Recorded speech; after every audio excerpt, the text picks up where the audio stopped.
Fala, Snipers! Tudo bem com vocês? O assunto do vídeo de hoje será sobre quais são os tipos de ações que existem no mercado e como escolher o tipo ideal para compor sua carteira de investimentos. Logo, se você é novo aqui no canal, já se inscreve agora, porque toda semana tem vídeo novo relacionado a finanças e a investimentos. Aproveite e já deixe seu like para que esse vídeo possa alcançar mais pessoas como você. Agora, vamos ao conteúdo do vídeo. Existem diferentes tipos de ações disponíveis na Bolsa de Valores. No entanto, antes de você saber quais são esses tipos, é necessário que você saiba o que realmente é uma ação. Basicamente, uma ação é a menor fração do capital social de uma empresa.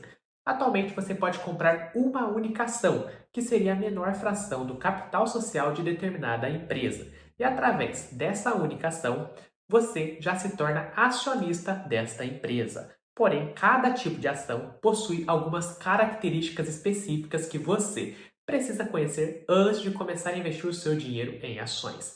Elas são divididas em ações de duas categorias: as ações ordinárias e as ações preferenciais.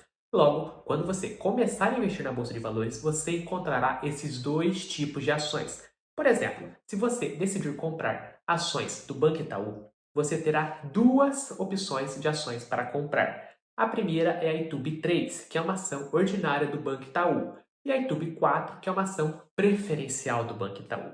Agora eu vou explicar o significado de cada categoria. Bom, as ações ordinárias garantem o direito de voto ao investidor, o qual pode eleger membros do conselho de administração de determinada empresa, por exemplo.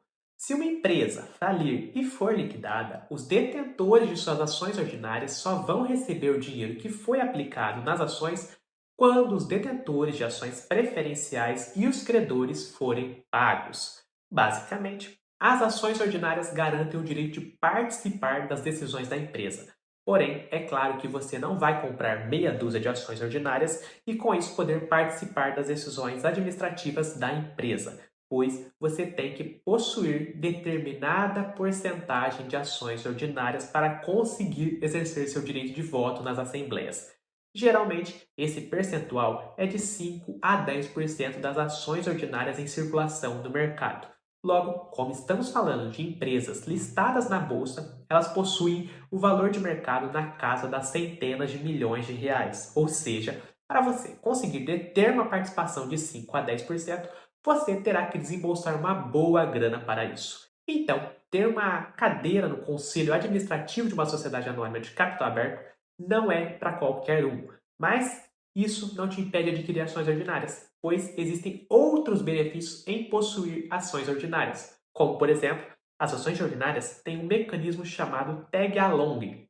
Esse mecanismo protege os investidores minoritários que possuem esse tipo de ação caso aconteça uma mudança no controle da empresa.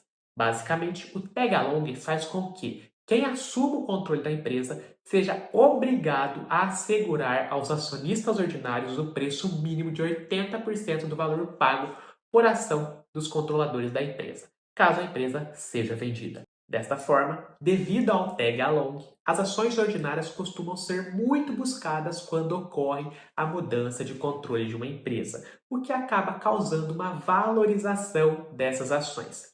Agora, vou falar sobre as ações preferenciais. Os portadores dessas ações possuem o direito de preferência no recebimento dos dividendos.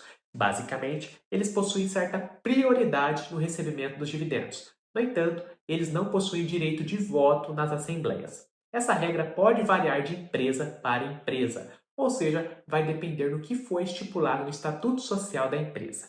Normalmente, esse tipo de ação dá a garantia de dividendos fixos permanentes a seus acionistas. Isso acontece de forma diferente das ações ordinárias que possuem dividendos variáveis e não são garantidos por lei. Agora eu vou explicar para vocês como são compostos os códigos das ações. Basicamente, os códigos das ações são formados pela sigla da empresa mais um número que é o responsável por indicar a qual classe a ação pertence.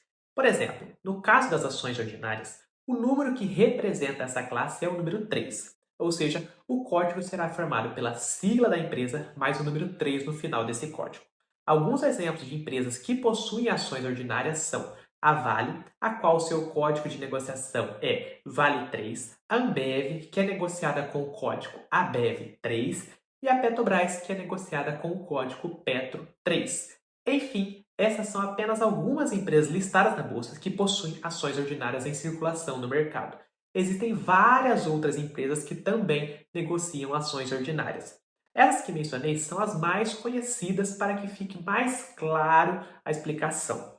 Agora, os códigos das ações preferenciais são formados da mesma maneira que o das ações ordinárias, ou seja, através da sigla da empresa mais um número no final do código, o qual é o número 4. Assim, alguns exemplos de empresas que possuem ações preferenciais são a Petrobras com o código Petro 4, o Banco Itaú através do código ITUB 4 e o Banco Bradesco, que é negociado através do código BBDC 4. Novamente, citei apenas as empresas mais conhecidas no mercado. Então, a conclusão é o seguinte: o código das ações ordinárias termina com o número 3 e o código das ações preferenciais com o número 4.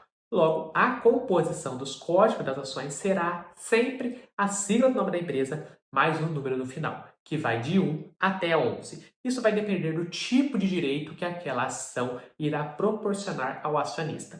Se você quiser que eu faça um outro vídeo mostrando todos os significados desses números, comente aqui embaixo do vídeo, beleza?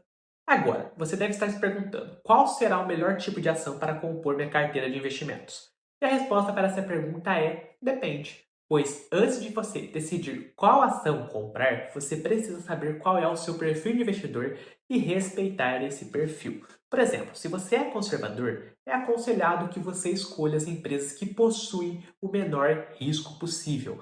Agora, se você é agressivo, você já pode optar por empresas mais agressivas que acabam possuindo um risco maior. Logo, é muito importante que você tenha em mente as características de cada tipo de ação antes de optar por uma delas. Sendo assim, você precisará analisar as regras de governança corporativa de cada empresa, já que são elas que definem os direitos dos investidores. Analise também o setor de atuação da empresa, se é um setor que já está sujeito aos ciclos econômicos ou não, pois existem algumas empresas que atuam em mercados que são praticamente blindados contra as crises. Esses são os famosos setores resilientes às crises econômicas.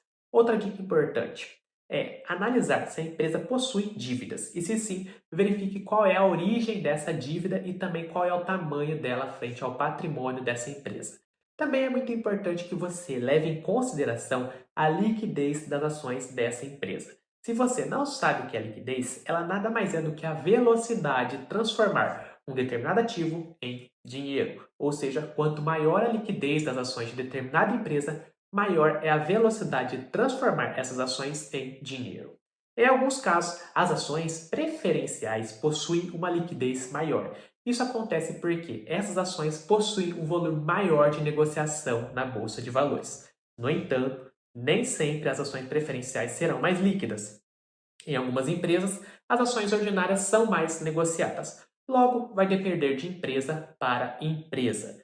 Verificar a liquidez das ações é extremamente importante, porque se você comprar ações que possuem pouca liquidez, você terá certa dificuldade em vender esses papéis, pois será difícil achar algum investidor interessado em comprar suas ações.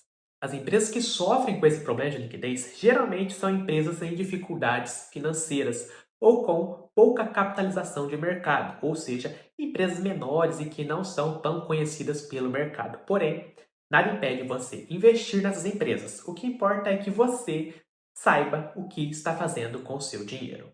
Então, Snipers, espero que tenham gostado do vídeo. Se sim, deixe seu like e se for novo aqui no canal, já se inscreve agora, porque toda semana tem vídeo novo relacionado a finanças e a investimentos.